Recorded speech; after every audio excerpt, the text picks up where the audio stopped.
What's up? What's up, people? Welcome back to another episode of Road to Legacy podcast. I am your co-host Donald.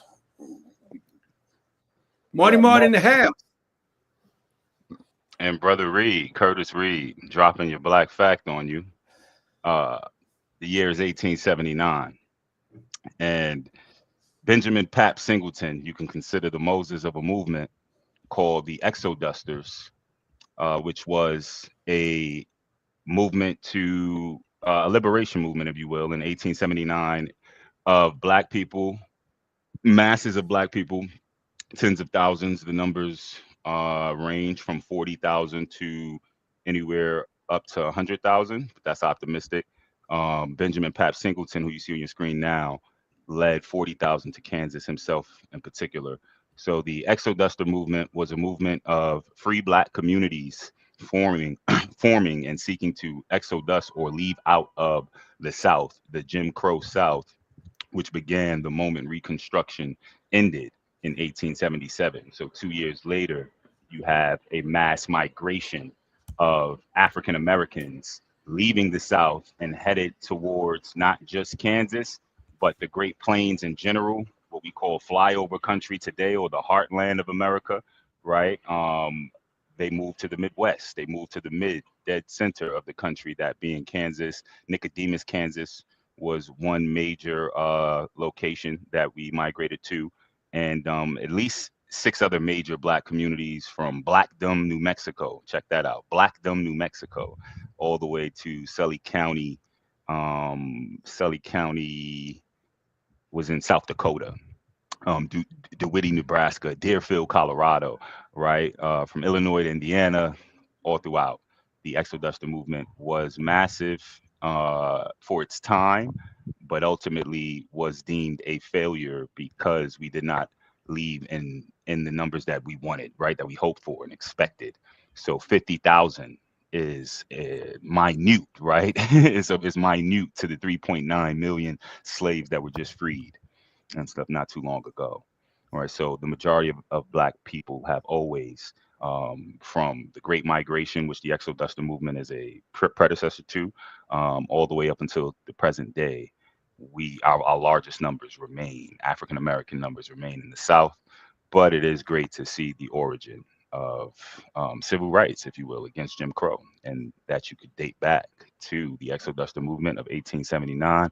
Shout out to Benjamin Pap Singleton. If this is the Exodusters, Benjamin Pap Singleton is considered the Moses, and Edward P. McCabe, who created Nicodemus, Kansas, could be considered the Joshua. And I use these biblical references because of the entire movement was what you would call a millenarianism movement, end times, a forming of a new society sort of movement, right? That used biblical references. So, yep, that is your black fact, the Exoduster movement of 1879. Grace and peace, road to legacy. Yeah, that was dope. That was dope, man. There's a lot of stuff in there I didn't even know about that whole, move all the way up, out of the South into mostly Kansas, right? Yeah, it was about 40,000 of us that settled in Kansas. This is connected to our topic today, ladies and gentlemen, viewers, good people of all creeds, colors, right, and backgrounds. Our topic today is the Homestead Act, the Homestead Acts, but the predominant Homestead Act of 1862, and Yeah, but how that related to. I'm sorry. let me interrupt. How is that relate? How is that connected to? Because today is Thursday, right? We didn't come on yesterday, so today is Thursday. So this is Hmm. travel Thursdays. So how is this Right. connected to traveling, man? Traveling on Yeah. travel Thursday. We Yeah. supposed to be Yeah, man. Wednesday.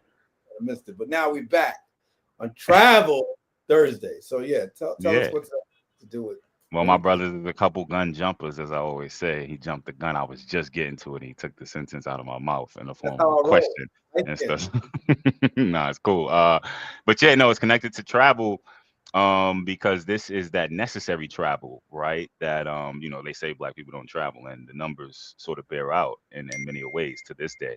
But that also bears that sort of that misnomer stems from not knowing our history which was we traveled often as a means to liberation, as a means to freedom, as a means to economic empowerment, as a means to safety and survival, right? And so when it comes to the exoduster movement, when it comes to the Homestead Act, when it comes to the Great Migration and all of the migrations of Black Americans in particular within this country, even back to runaway narratives, right? Freedom seekers, right? The narrative of the life of Frederick Douglass, the narrative of Black John Brown, right? These runaway slave narratives are all connected around the theme of travel. This is Travel Thursday, so thank you for that question. Just so that we understand that the Homestead Act is connected to,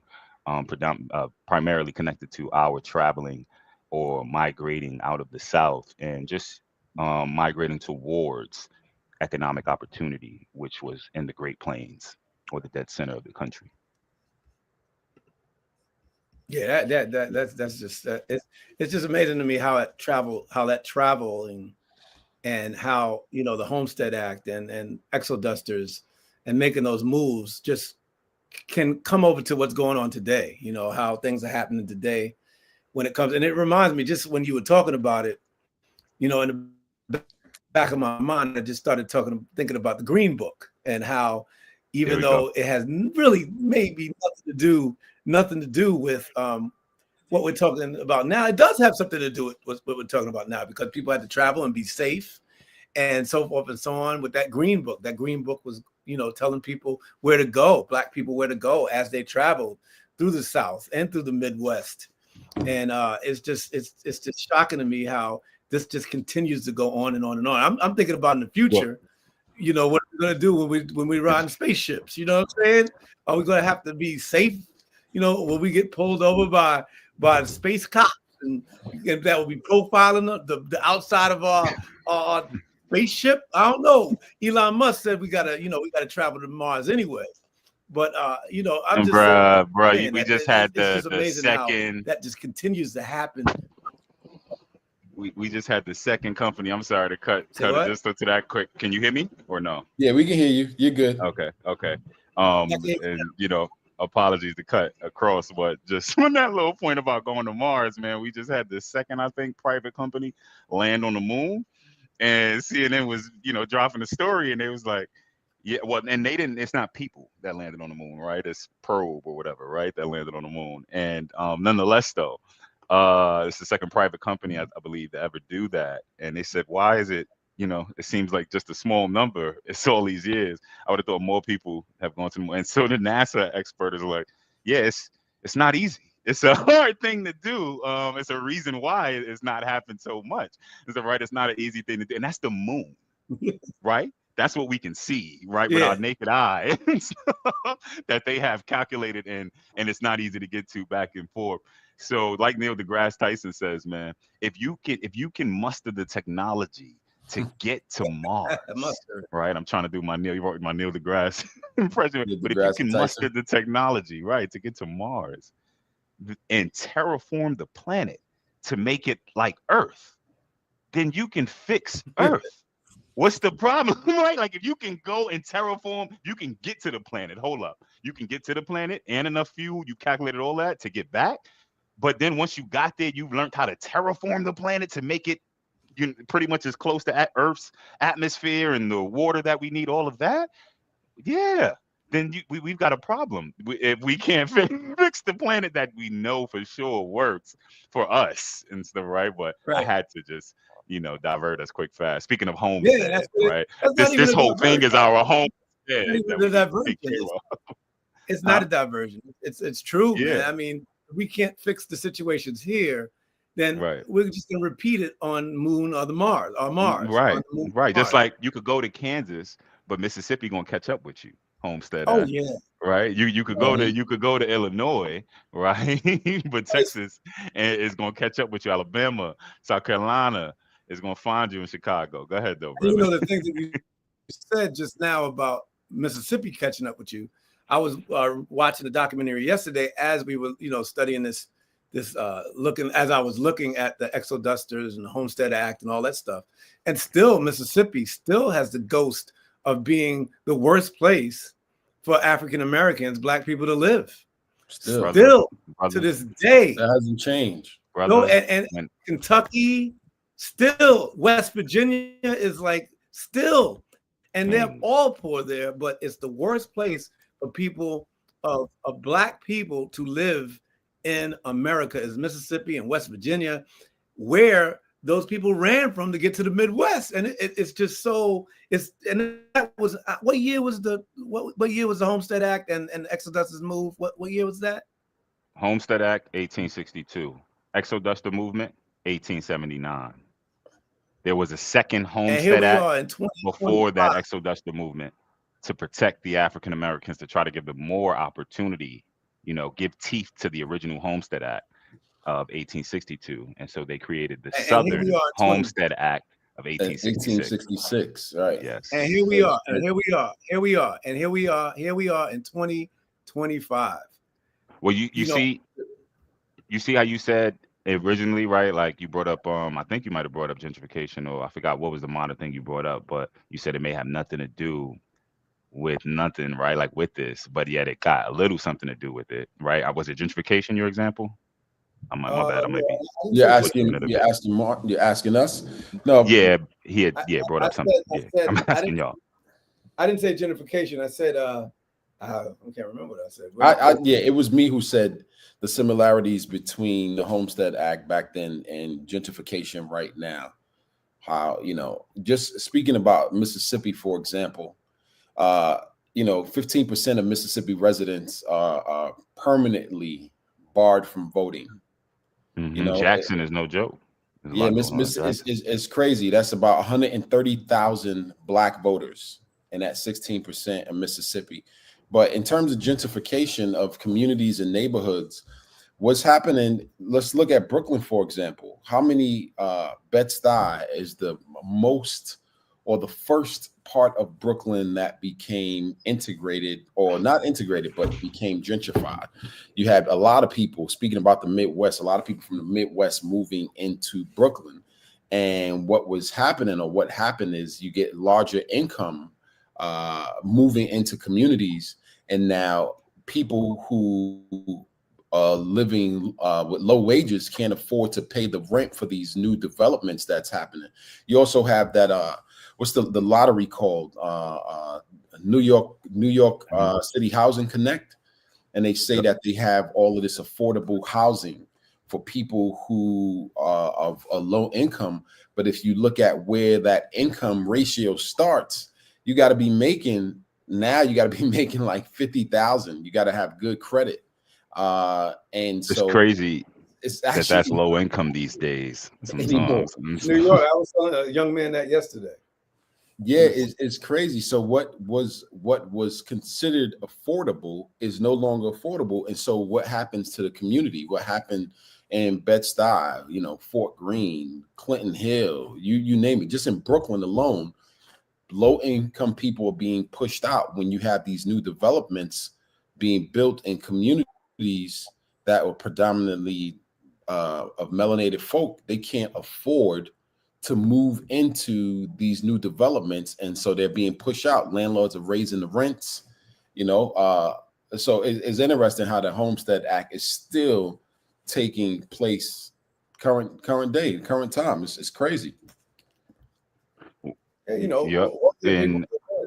I'm sorry, go ahead, Kurt. No, bro, what you said, my fault. I was like, it's just crazy how wealthier people just move in. It's another form, I think, of how that Homestead Act was structured, not to against people of color. You're allowed to come into these communities, but can you afford it? Just like during the Homestead Act, they were allowed to get this land, but could they afford to get to the land? It's just I don't know. It's just like we just take 2 steps up and 1 step back constantly, and it's not. Well, I used to blame in my neighborhood. The drug dealers that had all that money. But when I look at it now, I can't blame anybody but the system when it comes to stuff like that, especially looking back at history, back into the 1860s, and then till now, and seeing that the same thing is basically going on and on and on. It's just, to me, it's just so disheartening. Can we talk a little bit though about the Homestead Act? Yeah. Let's really get into that and break it down for a lot of people who don't know exactly what the Homestead Act is. And Kurt, you said that the Homestead Act was enacted after the Civil War? Was that 1862? No. But hold on, let's just pause for 1 second, and the viewers can go back and peep what Martin's original statement was, right? About it's sometimes it may seem like the present has nothing to do with the past as far as the connection, right? And it was a certain event that he brought up. But I just wanted to say that because when he went and he began to say that, but it does have a little something to do with it. And I only bring that up because there was a line from a Christian crusader during the Crusades to one of the top Muslim generals, General Saladin, right? And he had asked them, what is Jerusalem worth? Because we know that that's what the Crusades were over, right? Jerusalem. And I think it's also somewhat apt as far as bringing that in, because there's, again, a spiritual tie-in to the Exoduster movement that's connected to the Homestead Act. But yeah, the Crusader asked Saladin, well, what is Jerusalem worth? And Saladin goes, nothing, and walks away a few steps and turns around again to him and says, everything, right? And it's the same thing you can say when something is that deep, right? When we're talking about our history, which is at the end of the day, we're in the 1860s, we're in slavery times, right? 1862, the Civil War is 1861, to answer your question, to 65. The Homestead Act happens in the middle of the Civil War, 1862, right? The reinforcement, 1866, happens the year after the Civil War, after Black Americans, African Americans have been freed, officially freed through the 13th Amendment, except for the loophole, right, of an imprisoner, if a prisoner, for capital punishment, basically, you can still be enslaved when you read the 13th Amendment. So that's if you get incarcerated, you can be enslaved again. And that's what happens today. Again, connections, right? 13th Amendment to new Jim Crow, the crime bill, right? Or the three strikes law, or mandatory sentencing, how that's connected to the 13th Amendment. The 14th Amendment passed in 1870, which granted citizenship to all African Americans, to all Black Americans, all Black people, right? Everyone who is born in this land is considered a citizen, right? So that it granted it to all, not just African Americans, obviously, right? But I say that because we were the impetus, our condition, our situation, we were the impetus behind the whole citizenship question. So that's how the 14th Amendment is connected to our Black history. And the 15th Amendment is 1870. So it's good to know that context, to know that the Homestead Act is passed in the middle of the Civil War, the first one. The second one is passed a year after the Civil War and a few months after the passage of the 13th Amendment that freed the slaves. It's passed 2 years prior to us gaining citizenship, right? So that is going to play a role into this conversation. So I'm just lining the things up before we just delve into it as far as the Homestead Act. And then 1870, Black men get the right to vote, right? All men now have the right to vote. So notice I'm emphasis on men, because women are not included. They don't get the right to vote until, 1919, from the 18th Amendment. And so, yeah, just so you see, like, amendments later, 5 amendments later, everything right from the 15th to the 19th Amendment, 4 amendments later, it's a span of about 6 or 7 decades, right? So progress is very slow in this country, traditionally, historically speaking. So all that's good to know. And the Homestead Act is, so with all of these bullet points that we seek to touch on today, the Homestead Act is not just connected to those past amendments, Civil War amendments, is not just connected to the past Exoduster movement, but it is the predecessor of so much, such as the Great Migration movement from 1910 to about 1940. It is also the predecessor to the Fair Housing Act of 1968, right? So, and I say that to say, so the Homestead Act is controversial. It's not, it was an attempt, right? It was an attempt to do the right thing by us. But law and practice are two different things, right? There's a whole thing in that in law school about that and stuff. So I wanted to drop that on y'all about from the connecting the quote from Christianity to Islam, the the Christian brother to the Muslim brother, about how the past, what does that have to do? What's the password? Nothing and everything. Right. It may seem like it's nothing, but it's everything, right? Because it means, like, what will people do for this? Right? What will people do for a Confederate flag? What will people do for a Confederate flag? What will people do for an American flag?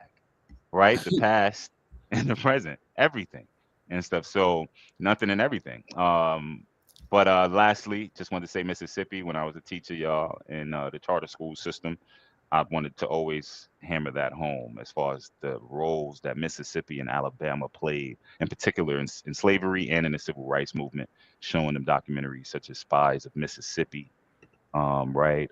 Booker's Place, who was a chef in Mississippi. These are a couple different documentaries that folks can check out. So Mississippi's always been the front lines in Alabama. Mississippi is the home of Jefferson Davis, the president of the Confederate States of America. Right. It's also the birthplace of Ida B. Wells. But yeah, go ahead.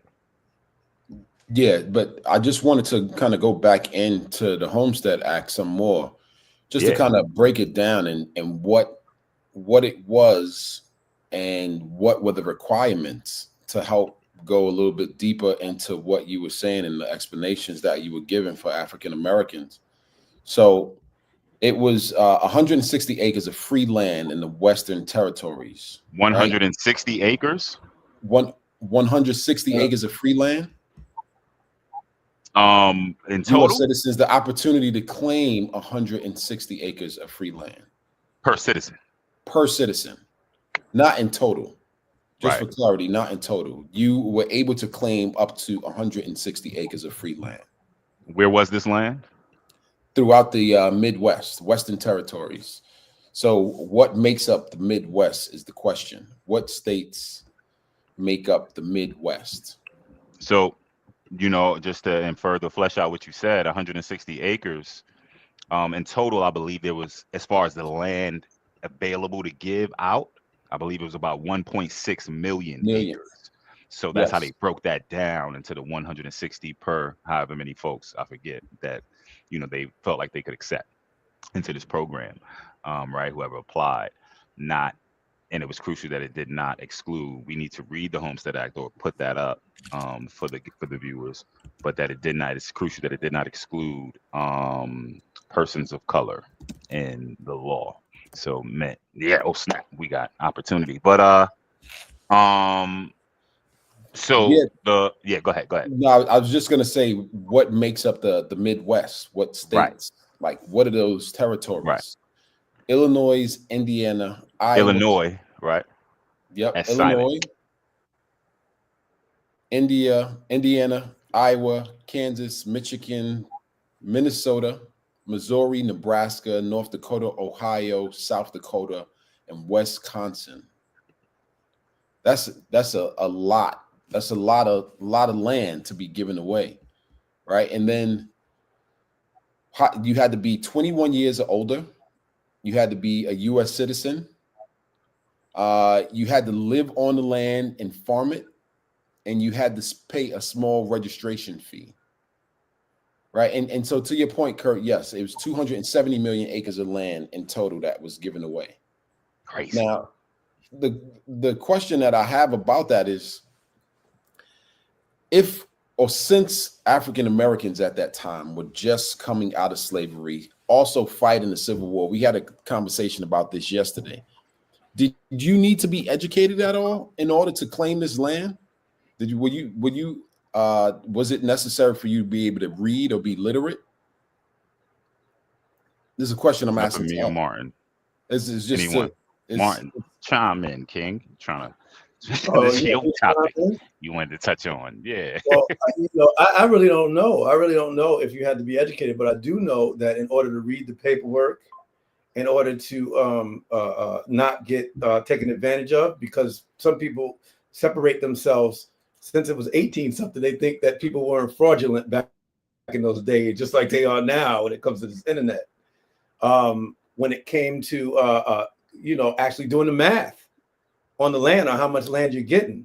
But once again, that being said, of course, we had to be literate, and most of us weren't at the time. Some of us weren't at the time, but we always were resilient and found loopholes around that. And I'll speak about that, after you get to your point now. So no, I don't know. I don't know if you had to be literate, but I know you had to be literate. You had to read. You had to be able to read what they were giving you. You had to do math. And yes, yeah, that's how I see it. I don't know if it was a law that you had to be literate. Yeah, I was just hoping to break down and clarify exactly what the Homestead Act was. It's just thinking about what it was like during those times, and when it was a grab for land, especially after us coming out of slavery or still fighting for our freedom. It's like, what? You have all this land? We can get this land? Boom, let's go get it. And just trying to imagine, and we were talking about this last night, just imagining what our folks were thinking and how they were thinking back then, and it's just fascinating to me that when you continuously look at our history in 2025, we are still having struggles, and it goes all the way back. When people say, "Oh, just pull yourself our up," history as American, as African Americans, yeah, our history as African American, as African Americans. Well, I all right. When it comes to the Homestead Act, it's three peoples that had to deal with a lot of different situations, and that was, of course, the African Americans, of course, the people that call themselves white, and then you cannot forget the Native Americans who already were living on the land, that they were given away. So, I mean, when not only did people have to navigate the problems with the Homestead Act, was not that people just have to navigate the math and where their land was, but once you got to the land, who was already on the land, and then the fraudulent people, the people that gave you a swamp instead of giving you land that you could farm off of, or that gave you a piece of land that was in an indigenous area that was very dangerous for people to go into, because people don't want you to take their land. So, there was a couple of problems with that. So it wasn't just on my way of thinking, it wasn't just us as African Americans that had to deal with, issues. It was Native Americans. And then you had the people who wrote, and I'm not saying I feel for them or anything like that, the people who wrote this Homestead Act up. And I'm sure there was some white people that wanted this to happen the right way, right? That couldn't, because the land wasn't being, there's this thing called manifest destiny in America, and that's the reason why they basically, I feel that they basically did this. What is man? Can you talk about that a little bit? What is manifest destiny? From sea to shining sea. But let me just finish the thought, because I'll forget, and I'll let Curtis take that one over. Right? Excuse me, my bad. I forgot about that. Yeah, go ahead. I lost my train of thought just now, but yeah. But anyway, the point of the matter. Speaking about the Native American aspect of things too. You were speaking about the Native American aspect. And the other people that get the development that the people that were giving away the land, the development of it was kind of slowed down and wasn't going the way that they wanted it to go, because people being fraudulent. There was Native American lands that they were trying to give away. There were corporations buying some of the land. So it was more than that. But Curtis, you speak on manifest destiny from sea to shining sea. Okay, I'll start with that, and I just want to return to a few points go back and that you raised as well. But I'll start with manifest destiny, just so we have a definition, or working definition. Blend it into what I was trying to say, like blend it. That's tough. I don't know. I can't make your point. Yeah, blend. It was your point, and so yeah, I'll define it, and you. Well, there was a promise. Let me right. I'll provide the ingredients, and you'll get the cooking like and the mixing. Right. All right, go ahead. So go. George Washington basically was like, "Yo, check this out, man. Long story short, our destiny from God is to go from sea to shining sea. That's like if you want to do it today from New York, huh? Who is our? What? Who is our? You said our what destiny. What do you mean, who is our? You said our destiny is to go from sea to shining sea. Who is our? Who you speaking? Yeah, America's destiny. America, the United States of America. And the reason I say America is I'm not adding in all the people who were oppressed and all that stuff. I'm saying America. So which Americans felt this way? Which Americans felt this way? See, this is why I wanted. Which Americans believe. I wanted you to say it. This is why. It was white. It was. I don't like to say it like this, but I'm going to say it. Why, man? It's hit the history. It was white. Yeah, I'm glad you made him say it, Donald. I'm going to tell you. Go ahead. Go ahead, man. It was white pulling teeth, Donald. Damn. Go ahead. I'm sorry. Right. When I say America, right? When I say America, and I'm talking about back in those days, there was no African Americans weren't even considered human beings. Hey, man. Don't do that. Don't conflate. Don't start conflating because you consider them, and no, because you are being disingenuous to the viewers right now. You know that you call. You know, you call Crispus Attucks an American? That's why I said, Curtis, let me let you do it. And that's why I'm glad Donald said Martin do it. Say what? All right, go ahead. I'm sorry. Let me wait. You got to say that again. You got to say that again. Something about Crispus Attucks. Now he's looking for a fight. No, I said that you would call Crispus Attucks an American, an African American. I'm saying that to say that there are plenty like records that show that Black people considered themselves American when America started calling itself American or America, right, and not a colony of Britain. And so it is imperative to be specific when you are talking about manifest destiny. That's not just an America means many of things, right? You got African Americans, Native Americans, right? Yeah, man. And so it's disingenuous to the Native Americans, it's disingenuous to us, to every other oppressed group, if you just say America and don't pinpoint who propagated, who created this philosophy of manifest destiny, right? It's not enough to say American. That's my point. Okay. Yeah, and his name is John L. O'Sullivan. There's a delay, right? You got a little low, Martin. I can't hear you guys. You have a delay. I think you. Can you hear me? Yeah, we can hear you. Mm-hmm. Okay. All right. So listen. So the conversation was like, how would you describe manifest destiny? This is for me. This is not historic. I'm not trying to break it down historically. I'm trying to break it down like ways that, and I'm not being disingenuous. I've never considered Crispus Attucks an American. I've never considered any Black people before America said that they consider them being Black in America American. So I could look at when you were sending me pictures of people of the Americans, Curtis. Yep, MERIKINS. For anybody looking them up, the Americans, and say, okay, I can look at them. I can look at them and I can say, okay, they're not American, right? So they can do what they got to do to survive. My personal opinion of America is when I'm speaking about America before they said that we were citizens, they said that we were human beings. We were not Americans. So when I say America, that's exactly what I mean. I mean George Washington. I mean the British that came over here, the rebels that came over here and were like saying that. I do not consider any Black man an American or any Native American man an American or even any Spaniard man that was of Black descent American until they said, all right, y'all are human beings now. So I'm not being disingenuous. It's just that when I say Americans, that's what I mean. People, you know, there's a lot of things. How I grew up, basically, is I grew up in Harlem, right? And people might misconstrue certain things that I say, right? I grew up loving Louis Farrakhan, loving him, had all his tapes, you know, went to the mosque on 116th Street, the whole 9 yards, right?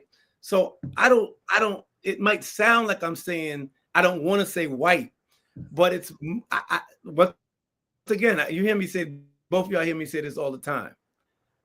When I say American, I don't want to give anybody credit to the point that, oh, they changed it because they started liking black people, or they changed it. No, I'm not saying it that way.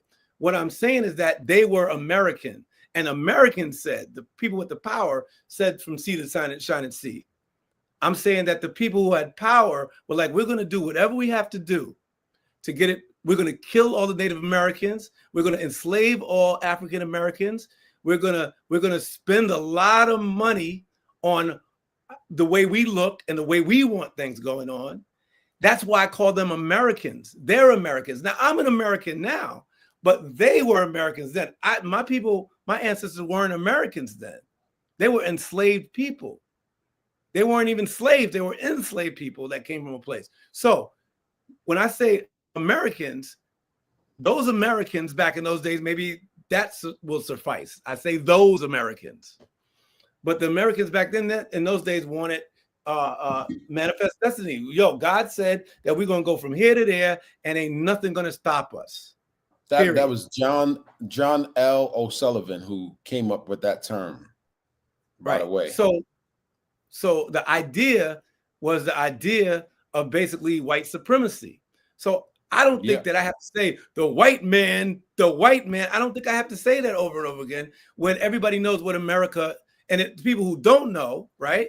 That's for Curtis or you to say that y'all don't know about the white man. I know that a lot of people know that there was white men, but there were white men also that created the Homestead Act when they did it and said, all right, well, we don't want any Confederates being down with this. We want people to be free. We want everybody to have land. There had to be one or two of them to say it. So I don't want to say just a white man, because a lot of people out there look at it like, white people, there was not one good white man that tried to help out. I'm sure there was more than one. But the Americans and American thought, just like other ones who did that. That's my point. And I digress. Yeah, but and just for clarity, I had said it a couple of times. John L. O'Sullivan, who's the one who created Manifest Destiny, and basically what that means is that it's the idea that the United States was destined to expand across America, spreading democracy and capitalism, which is what we have now. And this is interesting to me because I'm always curious about the backstory of stuff, right? So this Manifest Destiny, when he created it, and when you had brought it up, Doc, a little while ago, and it just makes me curious when that was created or when he coined that term. Who was that for? That Manifest Destiny, it wasn't for everyone because obviously slavery was still involved, and then at that time, I think Texas was not a part of the United States yet. And then when it was included into becoming a part of the United States, Texas was considered a slave state. Am I right on that, Curtis? Or Texas was a slave state. It was a part of the Confederacy. Yes. Yeah, I'm just now learning about that. I find Texas is interesting. Texas is very interesting. There's a reason they call it the Lone Star State, right? Texas country. It was a country, that's a part of it. Remember the Alamo is when Texas was a country, in and of itself. But I'm sorry, before I go in, you just that's good. Go in, because you are the historian, so there's a lot more things that you can break down to us, and anyone who's watching is that Martin and I, or definitely me, that I can't really dive into that much. And again, if y'all tuning in, we are having it's Travel Thursdays, and we having a discussion about the Homestead Act and how its relevancy from back then up until right now, how it's still relevant in America and in for Black folks and people of color in general. And I thought George said that, but I was wrong. George Washington. What you said, Doc? I thought it was George Washington who kind of said that. This guy Polk, who said, Yeah, James K. Polk. I'm about to touch on him. Who made? Yeah, I think that was James, who did it. Who said that? Right. James K. Polk. Yeah, that's president what I thought. from 1845 to 1849. You got to know about Polk Right, if you're going to talk about anyway, manifest destiny. Right. Yeah, man, and always grateful for these two brothers, good people, and we are about brotherhood, and I love Donald and Martin, to the utmost, to the moon and back, that they trying to land on, right? But We're trying to. Martin, drink some water. The dry jokes is coming, and some drink some water, You but got the Harlem lean back today. I see you got the Harlem yeah, he leaning. Yeah, he leaning. No, but I say that because they call me a historian from time to time, and that's a title that I'll never feel comfortable having unless like I go through some PhD systems. And okay, sure, it is what it is, and it's not about I'm an what you call an autodidact, right? I have gone to college and law school for a little bit, but the gist of my studies have come prior to college and outside of college and law school. And I'm grateful for the education I've got in there. I say all that to say I've taught history. I'm a lover of history. I'm a student of history, and I'll take teacher of history. Historian to me is another step, another investigative step. And I like to give the doctors their praise. So shout out to them. Although I'll come at any one of them. What up? And so right, but all that's to say. So yeah, before Talk going your in talk. though, this is all again Travel Thursdays, good people. And so when we're talking about slavery and manifest destiny, it's tied into this Homestead Act, which is the main topic at hand. It's tied into the black fact of the exoduster movement, all the way to things that we briefly mentioned, like the Great Migration and whatnot. So yeah, man, manifest destiny is, as Donald broke it down, right? Uh, not simply just spreading democracy, but conquering land. It's a conquest concept, right? Get that land, not just these 13 colonies on the East Coast, United States, right? But we need to get everything west. John O'Sullivan may have coined the term, but manifest destiny started before he was even born, right? The Louisiana Purchase. It started prior to that, but the Louisiana Purchase is when you can truly, if you want to have a start date, 1803 is the Louisiana Purchase, and the core of discovery begins the next year in 1804. So Jefferson buys the Louisiana Territory, which today is about, I think, 15, maybe 19 states, somewhere in between that range, right? So it's a good, or maybe even less, I don't know, but it's a lot of states in the Great Plains. The Louisiana Purchase is definitely double digits, and after he purchases that from them, France got issues, right? They just lost a major revolution in Haiti. Show you how the Haitian Revolution affected, right? Thank you for talking about that. Manifest Yeah. destiny and stuff, man. So Yeah. that happens. Napoleon's like, yo, we ain't got time, bro. I ain't got not to be paying for stuff over, and I ain't got the resources to have troops over in the middle of this country over there. That they just had that revolution, so they clearly ready to die for theirs and stuff. Yo, let's get some money out of this. Let's sell this. Shout out to He Haiti. sold that. Yeah, he sold that, bro. He sold that for about 15 mil. Napoleon or France sold that. Sold the Louisiana Territory, which how many states did you look that up just now, Donald? About how many states were included? You can look that up, and I'll keep What, in going. the We can find Louisiana it. Purchase? No, I didn't look that Yes. up, but I'll take a look. Yeah, While I said like you're talking, I'll look 15 it or up. something like that, but it may be more or less. But it's just important to have a start date when it comes to manifest destiny, and you can really start it with the Louisiana Purchase, I'd say, in 1803. There's some things that took place prior to, but that's the main event. The core of discovery with Lewis and Clark. Basically, Jefferson's like, yo, what we just buy, right? What did we just buy? And I was giving y'all the numbers. 15 million is what that sold for. 15 million. Martin, you got your phone or computer and stuff. I think it's like 200 mil a day or something. 15 million in 1803. If you were to look that up, I think it's about 200 something mil. All I know is that when I found that out, I looked up what the most recent property in New York sold for and stuff, right? And this is maybe a few years ago. And bro, the most recent property is on Billionaires Row, obviously, right? So like 57th Street, 5th Ave, overlooking Central Park. Of and course. I think it sold I think it's sold. Yeah, I think it's sold for like 230 mil. One of them new, them skinny skyscrapers, them residential, Yeah, like 230. Yo, it's more expensive than the Louisiana Purchase. So about at least double digit Yep. amount of states. How many states, man? Do you got it, Donald? Yeah. So in the Louisiana Purchase, this is huge. This is almost Yeah, half of America. right. Arkansas, It's major. Iowa, Kansas, Louisiana, Missouri, Nebraska, North Dakota, Oklahoma, South Dakota, and also parts of Colorado, Minnesota, Montana, New Mexico, Texas, and Wyoming for 15 15. mil. So I had it right. All right. So 15 states. 15 states, 15 mil. A mill a A state. mil each. A mill a state, right? Yeah, basically. And these, they weren't split up into states right then just yet, right? You got to discover the country and stuff. So manifest destiny is crucial for United States of America. You don't have this racist You concept. have no It's a America. racist concept. You have no America, right? America Thanks to the and Haitians racism again. is Shout out to embedded. Haiti. It's embedded in the geography of the country. Shout out to You the hear me? It's Haitian brothers embedded and in the sisters. statehood of the country and stuff, right? The slavery, the racism, all of that. The manifest destiny, though, without even mentioning slavery, just racism in general. Why is this a white man thing, right? And I could care less of any person that's saying, yo, what you saying, all white people? You ain't listening to what I'm saying, right? So manifest destiny, look it up. It's simple.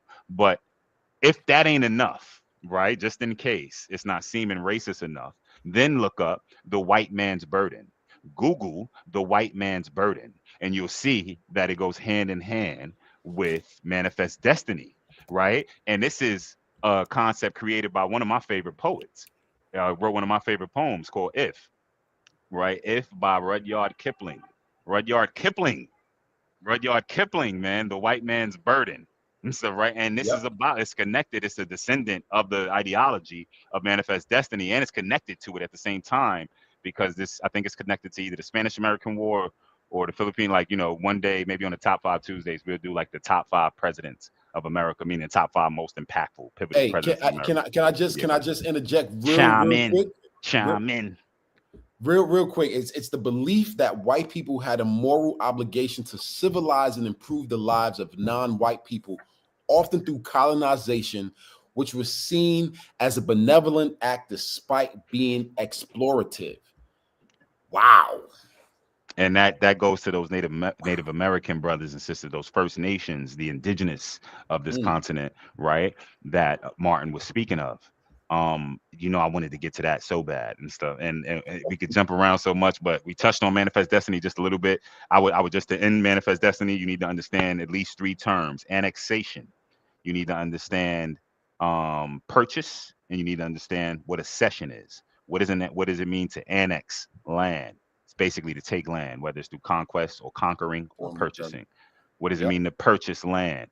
Exactly what it sounds like. You're buying it, but it's a nation, right? So you got different types of purchases, such as the Louisiana Purchase, which was major. Then you got the Gadsden Purchase, which was smaller but significant for its time, which I think got like the rest of New Mexico and Arizona that we needed to finish the borders of the U.S.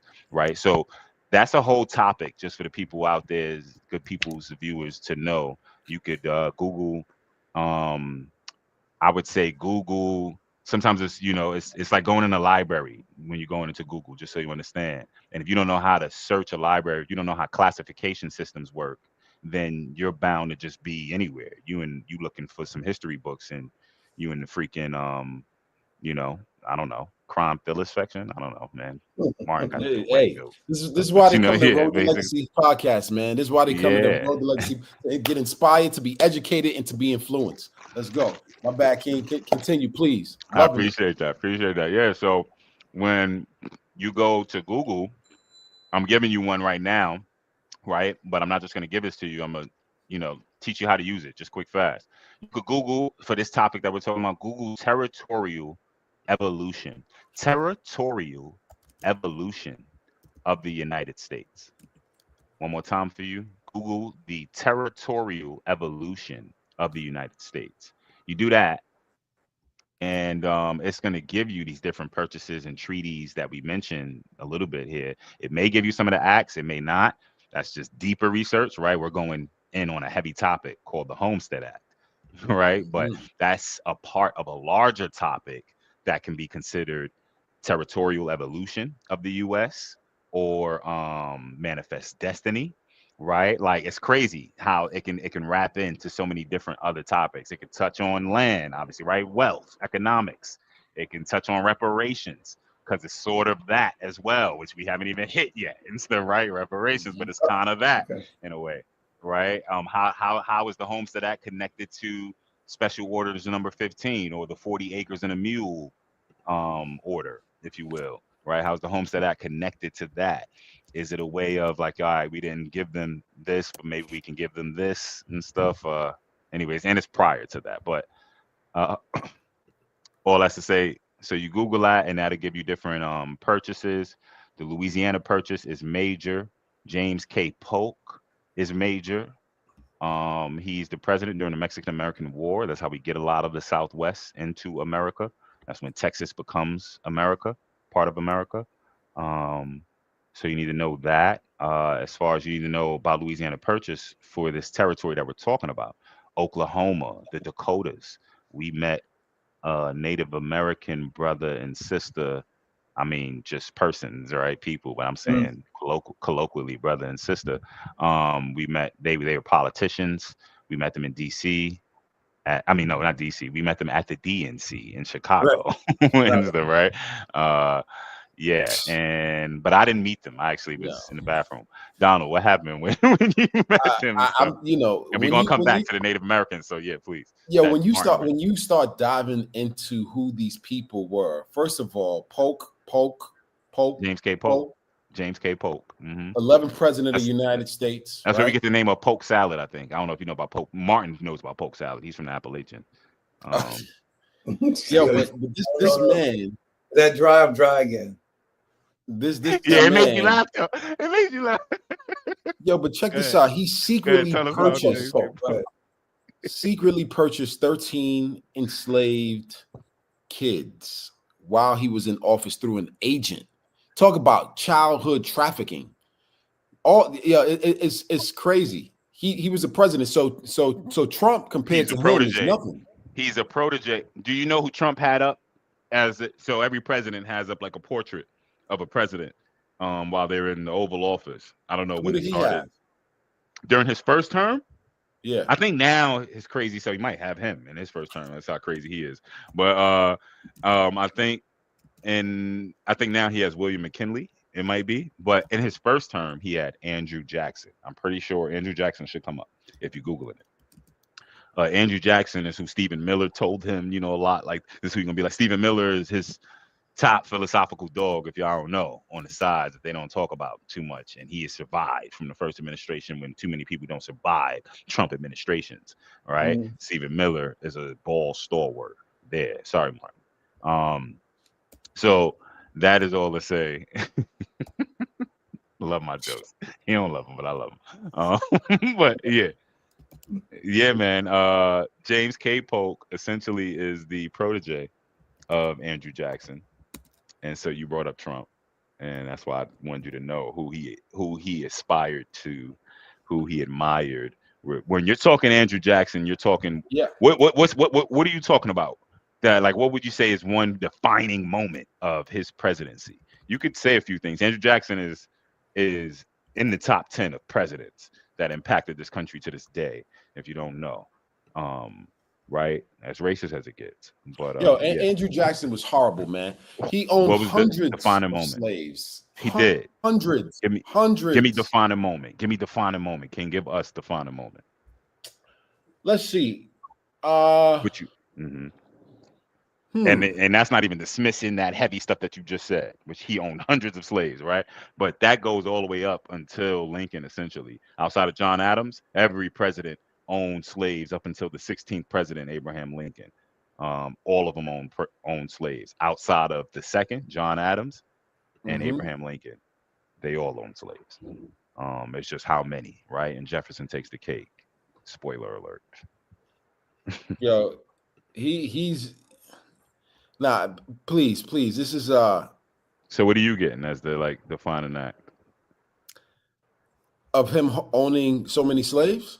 Nah. I'm gonna just go to it. I'm talking about of his presidency, defining. Like what are some of the great things that he's known for? Yeah, or to notorious. lead the American troops into the 1812 war, That was against the major. Seminoles. That's major. We could spend a whole episode on that. Yes. Yeah, and then the Battle of New Orleans in 1815. Leave that. Leave that. Go ahead. Go a little bit further. A decade later, at Um, least. well, he established the modern democracy party, the Okay. Democrat Party. Okay. Go further. So you're talking 1824 there, Yeah, 1825. and then Trying to I get them don't to know, something very big. foreign nation. 1830. You got something in 1830? Nah. 1830, the Trail of Tears,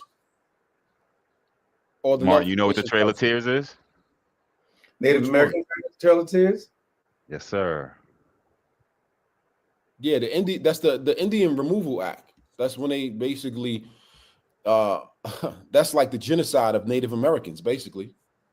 Yes. So That's when he's exactly what it bringing is. up, when Martin Yeah, is bringing up the, our brothers, our First Nations brothers and sisters who yeah, that's had the this genocide. land prior to any white or black person or any other nation coming here, right? They were being genocided prior to, predominantly not even from war, but from pestilence, right? From disease, from plague, from pandemic, um, an epidemic, I should say. But 1830 is when you can say genocide truly took place, the Trail of Tears, right? They were still in the East Coast heavily, right? Alabama's a Native American word, Delaware, Native American words, right? Manhattan, Canarsie, and stuff, right? These are Native American words and all of that, man. Um, so yeah, the Indian Removal Act of 1830 is major, and the Trail of Tears is major. There was a justice, I believe, Chief Justice John Marshall, who tried to stop that, so that we can keep connecting this to when a justice might try to get in the way of a Trump, right? When a judicial branch is trying to check an executive branch, right? When Chief Justice John Marshall said this is unconstitutional. You can't do this to the Native Americans, essentially, right? To the tribe, really, mostly, predominantly Cherokee. But it was the five quote unquote civilized nations being kicked out. And we were in the mix of that as well, slaves of the Cherokees, right? So, not even mentioned too much on that Trail of Tears, we were there as well. The Mhm. largest slave revolt against First Nations people was the Cherokee slave revolt of 1842. This was us Mhm. revolting against them.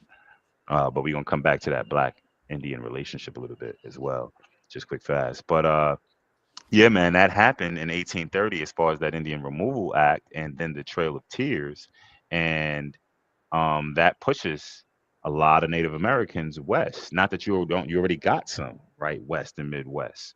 You know, Martin mentioned the Apache tribe, I think earlier. The Apache tribe is no joke. The Comanche tribe was the deadliest to this day. The Lakota, right? The Lakota is where? South Dakota, North Dakota, Dakota territory, right? All of this is included in the Louisiana Purchase. Land that you don't got the right to buy, right? Because this ain't yours and stuff. But manifest destiny, yes, it is ours. We gonna show you how it's ours, right? And y'all know we could go deeper on that. We can get biblical on that, but we ain't doing that right now. Yeah, and But then yeah, man, yeah, we're approaching our light. yeah. So for those of y'all who tuning in, I want to give a big shout out to our brother, Our Souls, who is an incredible Haitian artist. I put y'all on the phone with him a few weeks back, whose artwork is just truly incredible. I highly recommend you all check him out on Instagram to see some of his artwork. His name again, if y'all looking him up, is Our Souls, and it's spelled Oursols. Just want to give a big shout out to him. So we're gonna start transitioning into our lighter half of this conversation. Because if y'all want to stay here, we can stay here and we can just Well, close yeah, out. just a few points. I'm gonna Yeah, drop. please, King, Martin, do you want please. to say a Oh few no, I'm closing good. points No, I'm good. on the Homestead Act? Okay. I Well, you know, I just yeah, just the connection of it and how we yeah. I don't want to. I mean, everything is already said. Everything has already been said on Okay. that I know. I dig it. I dig it, man.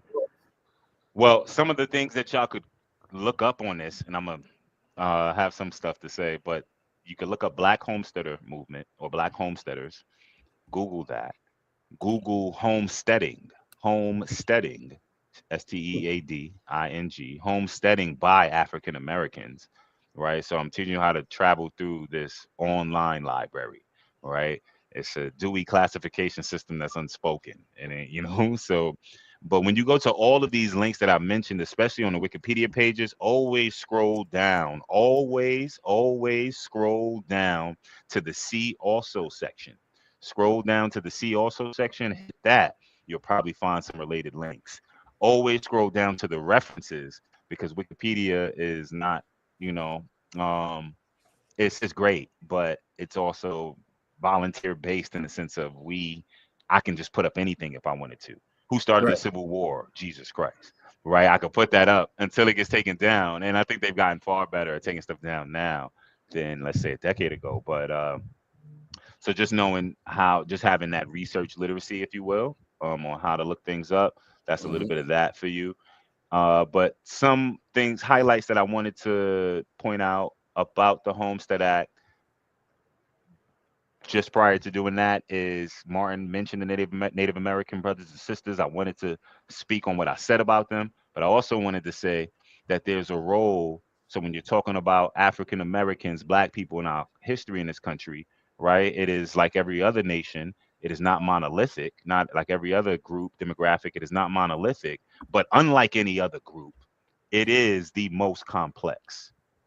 Unlike any other group, and that goes for our Native American brothers, First Nations brothers and sisters, right? It is it is complex. So what's an example of that complexity? 1866, the 9th Cavalry Regiment is created by the U.S. military, the U.S. Army. The 9th and then the 10th Cavalry Regiment is created as well. We would come to know them as the Buffalo Soldiers. The Buffalo Soldiers, first off, likely got their names from Native Americans. Got their names either because of the woolly hair that we have. They did. Right? Not likely, but it came from the woolly hair. No, it came from the American seeing the woolly hair. Yeah. Yeah, so that's one, but there's some other theories too that national park rangers go into a little bit. But yeah, that's the predominant one, that we got that from our woolly hair, but also just the type of stuff that we wore was also buffalo, mane or buffalo hide, I should say. The Buffalo Soldiers. Why is it that the Native Americans? Do you know this, Martin? I'd so much rather you say it, history, whatever. But I'm not the military veteran on the crew and stuff. Nah, just in terms of who the Buffalo Soldiers were sent against, for the most part. Native Americans. Native Americans. So when we are speaking about the indigenous losing this land, we cannot not speak about our role that we played in taking the land from them, sent like dogs against them. I love the Buffalo Soldiers. Don't get it twisted. They are not dogs, right? I don't hold a candle to the last Buffalo, the least of the Buffalo Soldiers, right? Nonetheless, the complexity of the reasons of why we joined the military and how the military used us, segregated us, and a part of that was we played a role in annexing, taking this land from the Native Americans. I would point y'all all to a major battle called, I'll point y'all to two battles. But why you looking for that? Just think about that. The Battle of the Big Little Horn or something like that. Go ahead though, bro. Go ahead. But why you thinking about that? Just think about this. They used us and they created this regiment of the Buffalo Soldiers to go against the Native Americans, and then in turn to still misplace us and enslave us and kick us out of land after fighting again for this country. Now, what do you mean by enslave us? Because it's 1866. So what's the form of slavery you speaking of? There was still chattel slavery in 1866? No. It ended in 1865, June 19th, 1865, which that's this Juneteenth, big day that we right? Juneteenth, right? When the message was when the really got delivered. Did it really end in 1861 or 1865? 1861. In Texas. 1865, right? In Texas. There's a book. Go ahead. I'm sorry. Go ahead. Say what you was gonna say, Doc. No. There's a book by this artist. His name is, I don't remember his first name, but his last name is Law Oswald, and it's called something about cotton. But you guys are reminding me of that when you said that, and when Curtis said Oh, that. Frederick Law Olmsted. Yeah. See, you know better than me. King. Why would I know Frederick Law Olmsted? Let me see if I've done in my job a little bit well. Okay, I'm putting Breaking myself up, to the Doc. test. 1 It's 2 me 1 2. speaking. Can you hear me, Donald? I can hear you. Donald, can you hear me? Yeah, I can hear you. Yo, who's Frederick Law Yeah. Olmsted that he was just mentioning? Do you remember that name, Frederick Law Olmsted? You, Donald. Sorry. I No. We um were somewhere together. Speaking about Frederick Law Olmsted. Where would we have been? Damn. And Warren just left. Oh, he's here. Okay. Martin is there. You didn't look them up. We Okay. were in the slave lots recently, right? Yeah, we were in the freedom lots. Nah, Freedom but lots, I'm excuse me. yeah, I call them yeah, slave lots. Excuse yeah. me. While you Freedom think lots. about that, there's a book I'm called gonna give it. Yeah, go ahead. I lost it again. It's called The Cotton. Shoot, man, I'm getting The old, one man. that you're talking about, I'm sorry, I'll give it to you, King. It's called The Cotton Kingdom. The Cotton Kingdom, written by Frederick Law King Olmsted. Cotton? Nah, that's a No, term. Cotton is king, King Cotton no, South. That's a whole phrase. Cotton He's Kingdom. talking about a book. Yeah, you both when y'all were talking about that remind me. But go ahead, keep talking. Well, I was just gonna say that the Cotton Kingdom. So I am very appreciative of that book. I'm not gonna say I love that book, but I'm appreciative of that book because it's authored by the name you were looking for, Frederick Law Olmsted, which is where I give my tours and gonna increase that as far as giving my tours. Seneca Village, Central Park. Frederick Law Olmsted is Oh the yes. architect of Central Park. Yeah, He of Central created Park. Central That's Park. right. So He and Calvert Box. So he's the one who got rid of but I love that he came Seneca across that. Village. Yeah, and so check out that hypocrisy, right? Damn, this man got rid of Seneca Village, but yet wrote a heavy book called The Cotton Kingdom, which is anti-slavery. It's not a pro-slavery book, right? So he was not for that. He fought in the Civil War, but he didn't know what he was going to do. Like he was very talented. He could do a bunch of stuff. And then Calvert Box recruited him like, yo, man, I know this cat that just got these skills in drawing and just landscape design and stuff, right? And created, arguably the greatest park in the world. Yep, go ahead. One of the things too is after slavery ended, that's when gave birth to the Reconstruction era, right? That's when they passed all the laws, and that Reconstruction era only lasted for 12 years or something like that. And then right back to murder, slaughter, segregation, and all that. Well, I'm sorry. You continue, please finish. No, I was just saying. I said that slavery was still going, and you corrected me, and you was like, no, it did not. But what did happen after that? What did it give birth to? Oh yeah, so the Reconstruction movement followed the Civil War. 1865 to 77. It sees a few presidents, right? It technically sees Lincoln as its first president, if you will, but not really. Lincoln gets assassinated in April 19th or 4th of 1865. He is technically the last casualty of the Civil War, if you will. And if you look at it that way, right? And then in 1865, though, the amendments that he wanted to have passed got passed in December, starting in December with the 13th. These are the Civil War amendments. Then the 14th, guaranteeing us citizenship, Black people citizenship. The 15th, guaranteeing Black men the right to vote, right? That's in 1870. So it's 65, 68, 70. There are the Civil War amendments taking place. There is the Freedmen's Bureau, or the official name is the Bureau of Freedmen and Refugees and Land, something like that. I always sort of put it in my mind as Borfile or Borful and everything, right? But it's like, so essentially it's called the Freedmen's Bureau, where we have our banks being created. We have our schools, right? Our HBCUs. We have freedom towns or freedmen's towns taking off, right? Taking advantage of the Homestead Act as best they can. I named those 6 major cities. This is prior to the Exoduster movement of 1879. But now, so that is all 12 years. That is It was for the longest until I got even more delved more into Black history. But for the longest, it was my favorite era of Black history because it seemed so powerful, right, and hopeful. 1865 to 77, 12-year, Hmm. 13-year period is a major time in our history. To this day, South Carolina, which had Yeah, so many senators and representatives, to this day does not have, it has not reached the amount that it reached at that point in time. never since then. And is There's this very also few black senators. Most of the black senators that we've had in American history came throughout the Reconstruction era, right? what about the universities? One of the black Universities, senators became Obama. So I was like, damn, this is like y'all really just, and yeah, it the wasn't universities, the HBCUs, and the other, yeah, that go was ahead. your university was created during that time, right? The first one. Nah, my No. university was created. My alma mater, good people. Thank you for the plug. Lincoln University was created as Ashman Institute in 1854. So the Civil War hadn't even taken place yet, right? 1854, Okay. right? The Okay. Civil War starts in 1861.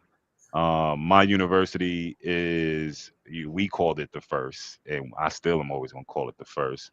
But technically speaking, it is the first degree granting university.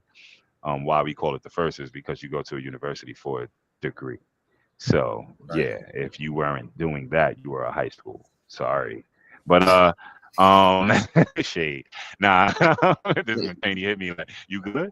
You good over there? Nah, but Cheney started in 1837, and then you had what is called today the University of District of Columbia (UDC) in Hmm. 1851, and Lincoln. So I'm just giving it to you chronologically. Lincoln would be Yeah. the third. Um, but in actuality, in practice, Lincoln is the first university to give you a degree level education and grant you a degree and stuff. And it is the alma mater, to, like, first president of Ghana, Kwame Nkrumah, first president of Nigeria, Nnamdi Azikiwe. First, major black, or not first major black, but one of the major black poets in the Harlem Renaissance, Langston Hughes. Hmm. Major first black chief Supreme Court Justice, Thurgood Marshall. We was talking about Gil Scott Heron the other day. Went to Lincoln, right? Madcap went to Lincoln and stuff, man. Lincoln. Cheney got a few, but Lincoln is where it was at, all the way up until like the I want to say 30s, 40s, and Did then it Dunbar go fall there? off. I think he went there even for a little bit. I don't know and stuff, but yeah, you tell me. Maybe I'm confused with him between him and Who's Paul Dunbar? Robeson. Who? You mean Al Yo, Dunbar? man, but just before we leave off the Homestead Act, I just wanted to say on the Homestead Act, quick fast, man. It is definitely, y'all heard us in terms of tied into.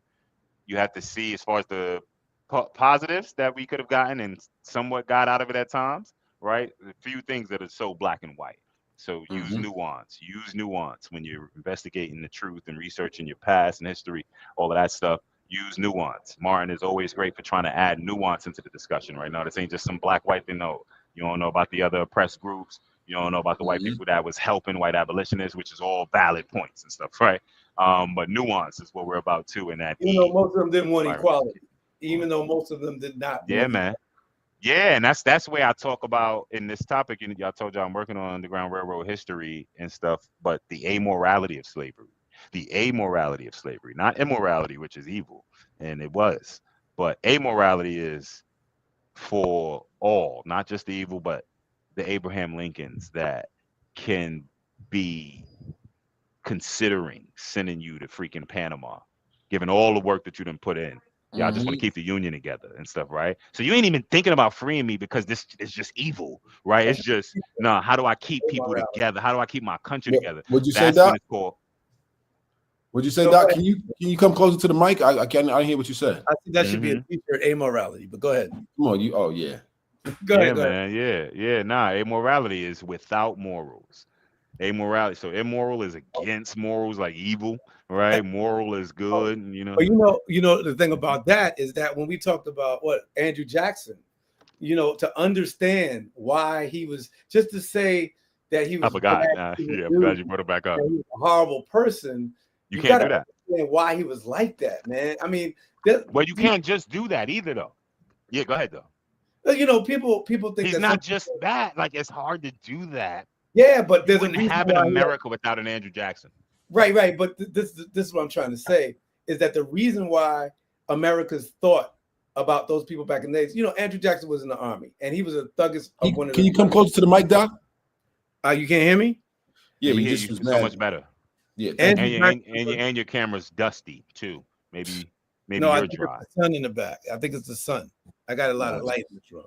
Andrew Jackson was a thug. He was a thug. Yo, Andrew Jackson was a thug. Yeah, sure. He was What started a it though? hardcore thug that didn't care Why? about he didn't care about anybody. One of the reasons why is because his whole family got killed. Now let him go. Let's hear him out. Let's hear him out. His whole family got killed in the Revolutionary War. Right? So he didn't care about human beings. He was like, after then he was in a lot of wars, all the way from all the way from the war that we can say in history down to the Seminole War.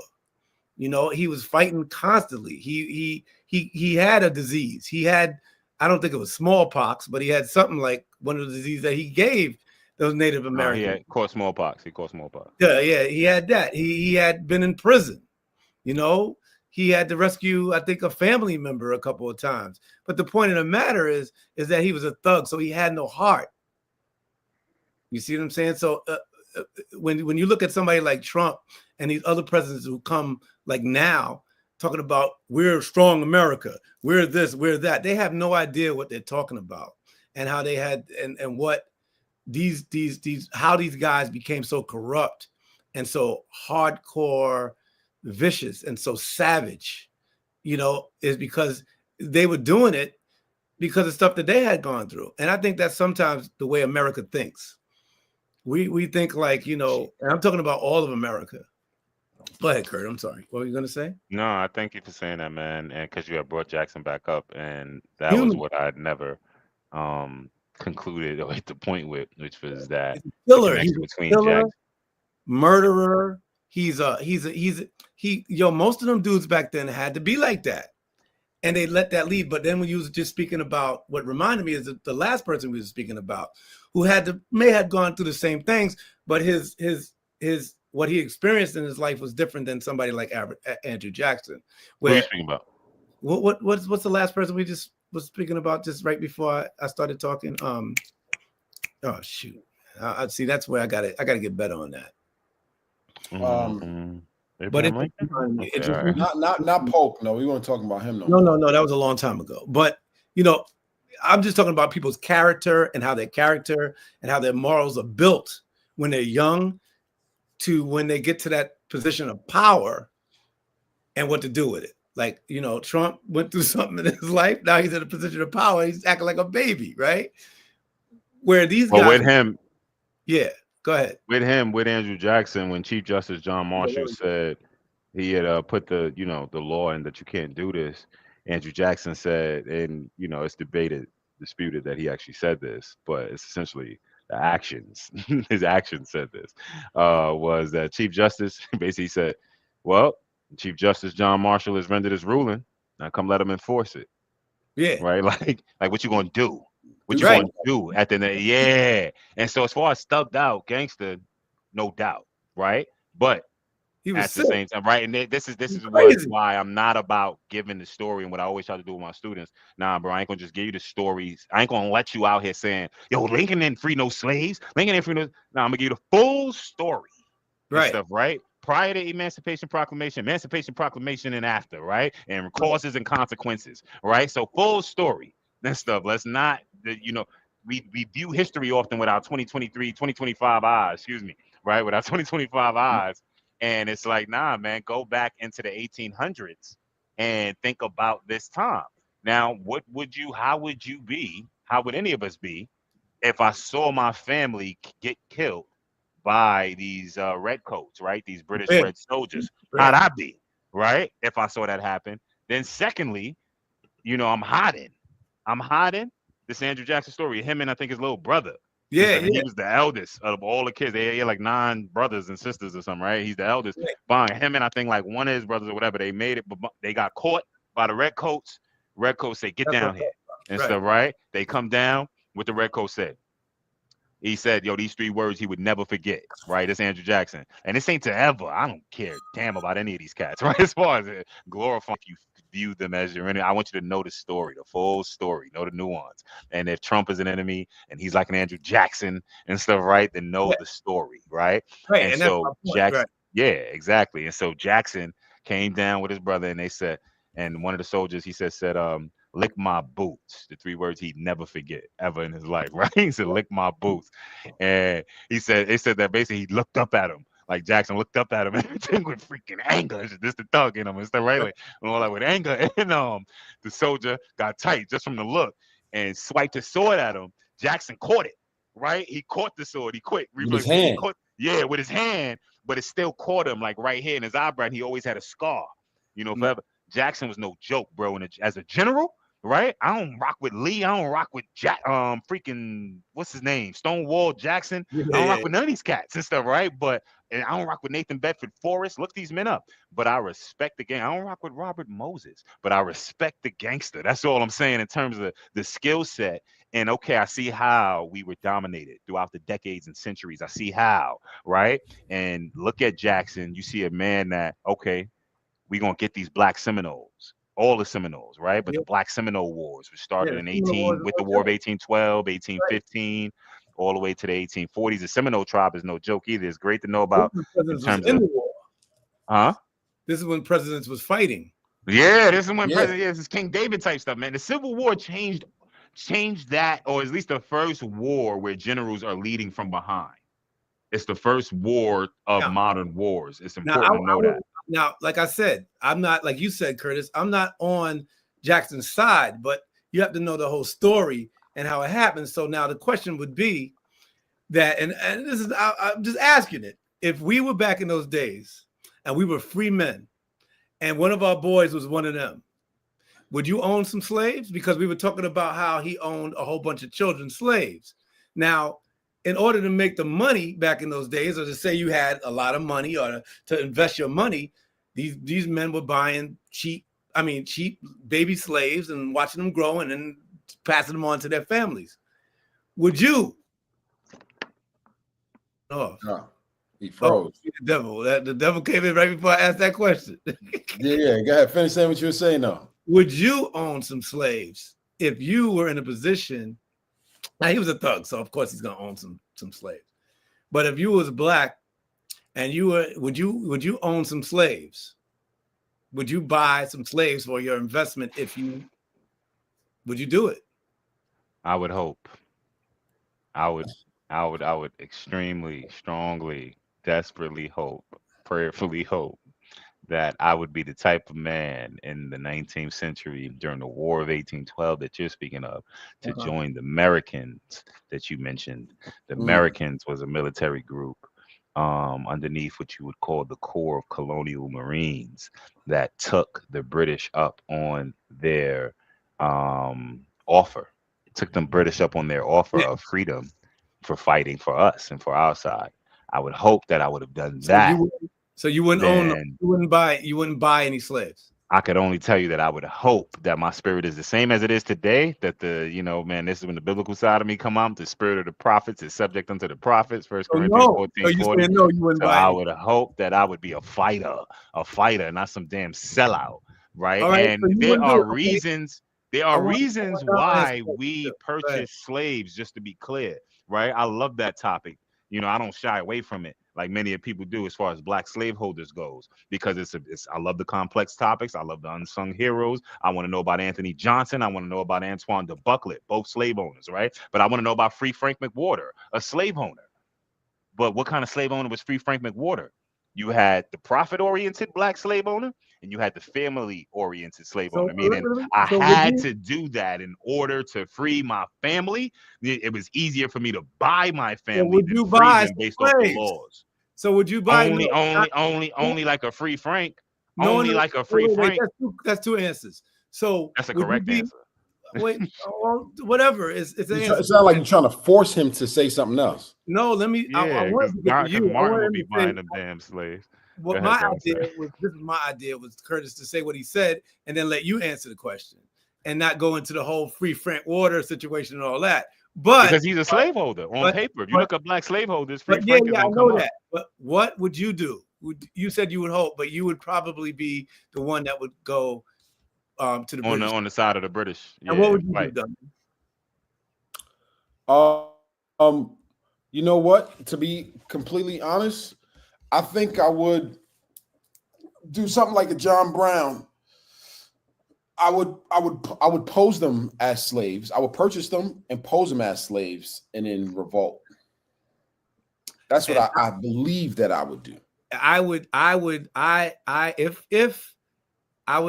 If I got my freedom for fighting in the military, and I would buy, and I had money, if they gave me the money and some land, I would buy some slaves. I would buy some slaves. I would buy families of slaves, and I would start my own. I would make an attempt to start my own community.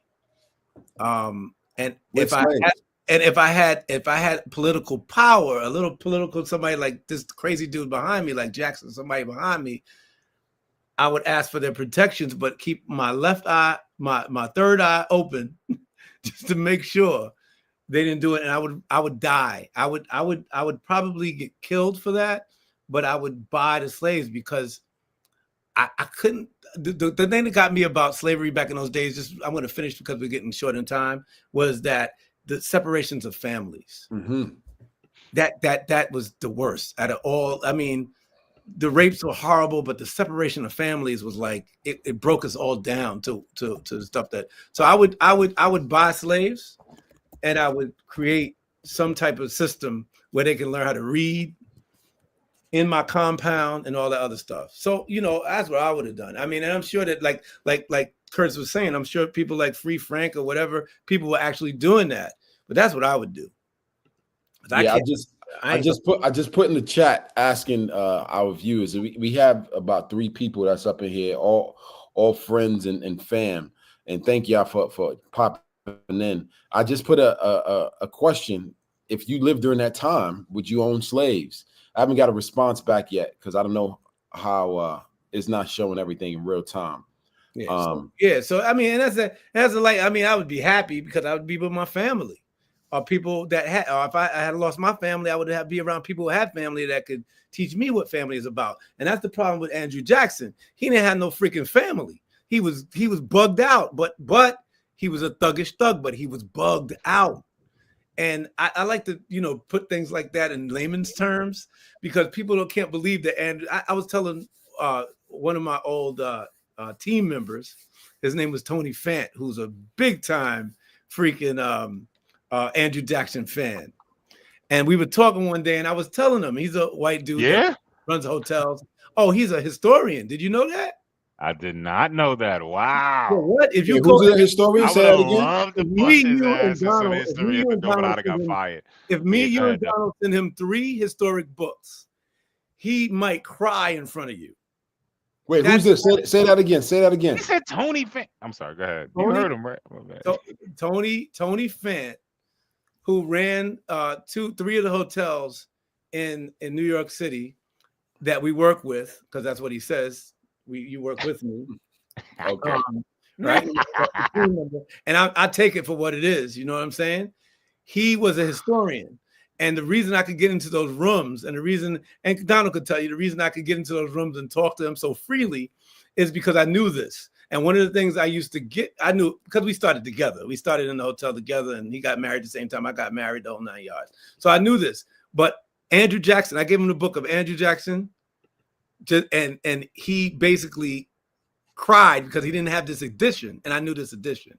So the point of the matter is that when I was trying to make a point, when I gave him these books and he was telling me how big and bad, I said the only reason, Tony, why Andrew Jackson, I remember telling him this was the way he was, is because he was crazy. He was sad. And he knew more than me about Andrew Jackson. He had a problem. He had issues. He had his family. He was a psychopath basically for the stuff that he had to go through. But he also did great things, and these things a lot of people don't know. And like Curtis said, I like people to know the whole story. not just the story that they just want to hear. Yeah, man. Yeah. And Yeah. I know. I'm surprised y'all didn't know that. Yeah, so this will bring a close for now. Maybe we'll do a part 2 about the Homestead Act. But we're gonna last fact about it. If you're gonna really end it and stuff, last fact about the Homestead Act, last 2 facts about the Homestead Act, I'm lying. Is know that Donald already gave you that it's 160 acres. I don't know how many city people are on and stuff, right? But for me, it helps to know what an acre is. Like, as far as like, what's that size like? I wish Wax was on here. He'll be able to tell us an acre. Yeah, man. Right. But you can look this up though. An acre is like 18 homes. Hold up. You don't know what an acre is? An acre is like go ahead. Well, I mean, of course, I've looked it up, and I've looked it up multiple times, right? I was just about to. Dag, gun jumpers. See, I told you I'm with gun jumpers, y'all. Go ahead. Football field. Give it an analogy. It's a football field, and then people will know. 90 yards. Basically, it's about 90 yards. 100 yards is a football field, though. 120 yards is a football field, right? If you include the end zone. New York, where I lived, I had end zone. You gotta include the end zone. I had 2 acres in New York. 2 acres before I got my divorce. So don't get divorced. Anyway. You had 2 acres in New York? Yeah, remember that was my land. Yeah, you had a big spot. I got to see how many acres I got in Virginia. I don't know if I got a full acre. Anyway, see how many acres I got in Virginia. You see, y'all hear my brother's acre flexing? Y'all hear my brother's acre flexing over here? These couple city cats acre flexing. I got 22. Let me stop. Now you got 22. Wow. He just whispered that. He said, "Now I got 22." No, I'm just playing. They said you could line up. They said you could line up 1,584 potatoes, and then line after line, and then you'd have an acre. That's crazy. But no, essentially, a football field is the best bet. Is to look at it that way. It's about pretty much 3/4 of a football field. It's about 90 yards. 90 yards, right? So if you start at one goal line to all the way to the next opposite 10-yard line, so 90 yards.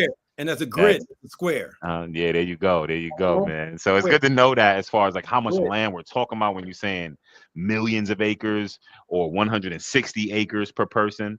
I just wanted y'all to have some sort of context. 18 homes is what they say. Your average 18 homes, 16 tennis courts, 9 basketball courts. Right, all yours. All yours. All that's yours. 9 basketball courts. Anyways, yeah, man. All yours. Right. So between that, and when you know that, just to have acre context. And the second thing was there's a movie called The Homesteader, right? Maybe even called The Black Homesteader.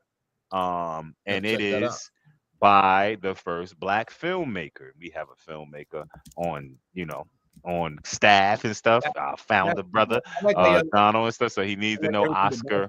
Go ahead. Anyway. Oscar Michaud. Our nation's first Black official Hollywood filmmaker, if you will. And he had personal experience with growing up on a homestead. And so you can look up Black homesteaders. You can look up, again, the Black homestead movement. And you can look up that movie, which was, I think, a silent film, The Homesteader, right? Sure. Yeah. And so, just even, it's like you're watching history with that. And then you can also watch, they have a documentary on Amazon now called Hollywood Black, based off a book. Hollywood Black is all about Black history in Hollywood, if you will. So that's good for you to know about the Homestead Acts. And I just wanted to drop that tidbit on you. There was some other stuff, but I don't forgot them. Check out the cities. Oh, and these two brothers mentioned something, which was like family separation. Google that again in your online library here with Road to Legacy. Google family separation, slavery, U.S. Right? Google family separation.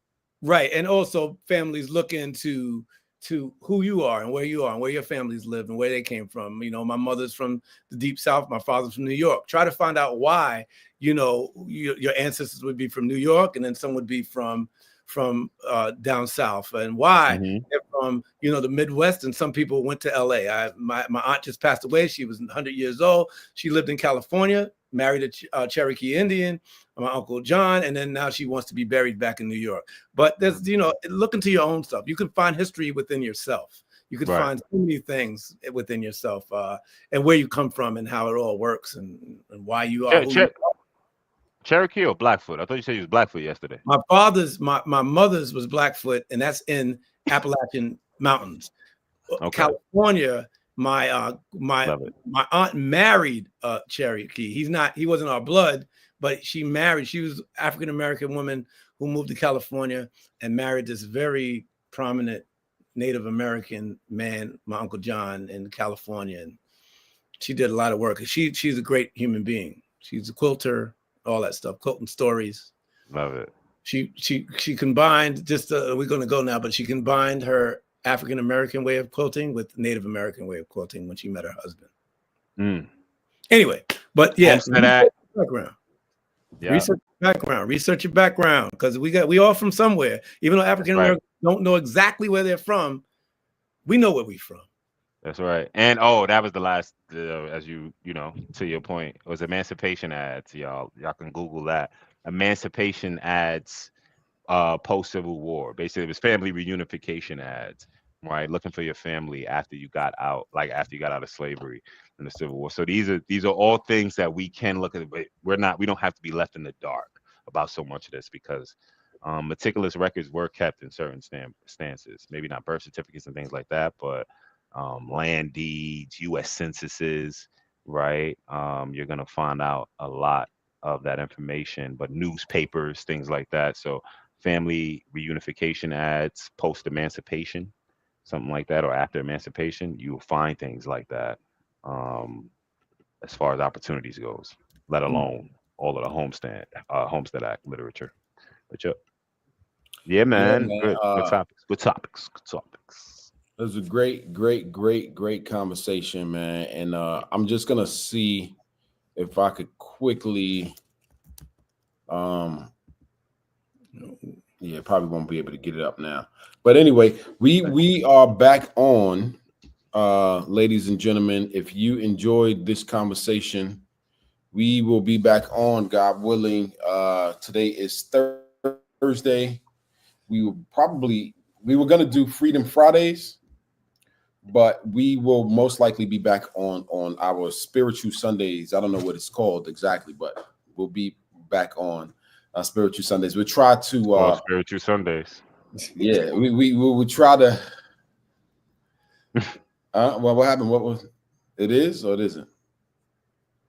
You the only one confused. We on point. It's called Spiritual Sundays. You the one saying it was called. I don't know what happened. It's called right now. I guess, yeah, maybe. Podcast, a Joe Blow podcast. Right. Yeah, well, wind blow and the wind blow, and we go with the wind blowing. Right. Nah. Yeah, Spiritual Sundays, we will be back on here. We'll try to give you all like a little prompt, so that way, if you're interested in coming on, you can do so. And if you want to chime in the conversation, you always could drop a note or a line on Instagram or on YouTube, and then we will try to respond back to you. And yeah, man, this was a great conversation. Always, man. You know what I'm saying? Shout out. Learn something.